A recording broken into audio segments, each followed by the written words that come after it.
Assalamualaikum warahmatullahi wabarakatuh. Perkenalkan, nama saya Sapna Dwi Astuti dari kelas EKIS 4H.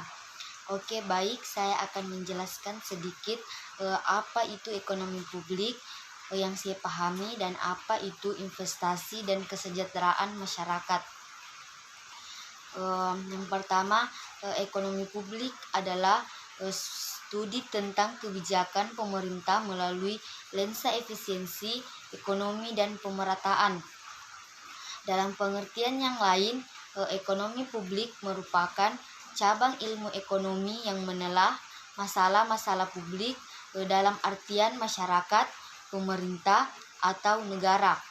Dalam konteks perekonomian seperti kebijakan subsidi atau perpajakan, regulasi atau deregulasi, nasionalisasi atau privatisasi, sistem jaminan sosial, ketahanan pangan, kebijakan teknologi, pertahanan dan keamanan, pendidikan, kesehatan, dan sebagainya.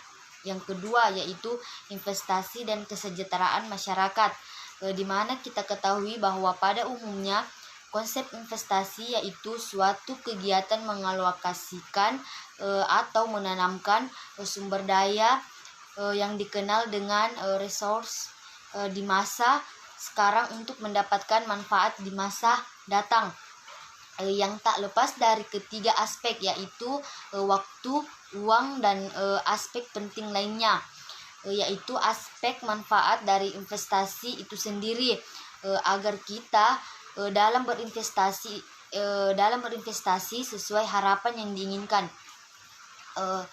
yang mana di sini dikenal dengan adanya dua jenis investasi. Yang pertama autonomous investment dan yang kedua yaitu induced investment. Yang pertama autonomous investment atau investasi secara otomatis karena desakan kebutuhan hidup, misalnya kebutuhan berbentuk barang dan kebutuhan berbentuk jasa. Sementara yang kedua yaitu investasi untuk memenuhi keinginan atau dikenal dengan induced investment adalah jenis investasi yang terjadi karena adanya dorongan keinginan dengan tujuan untuk mendapatkan laba, di mana induced investment ini karena keinginan masa depan atau karena ada harapan yang menjanjikan, misalnya membuka toko, membuka lahan pertanian, dan lain sebagainya. Maka perbedaannya yaitu autonomous investment yaitu investasi yang berjalan secara otomatis karena kebutuhan, sementara induced investment yaitu kegiatan investasi karena adanya keinginan masa depan atau ada harapan yang menjanjikan.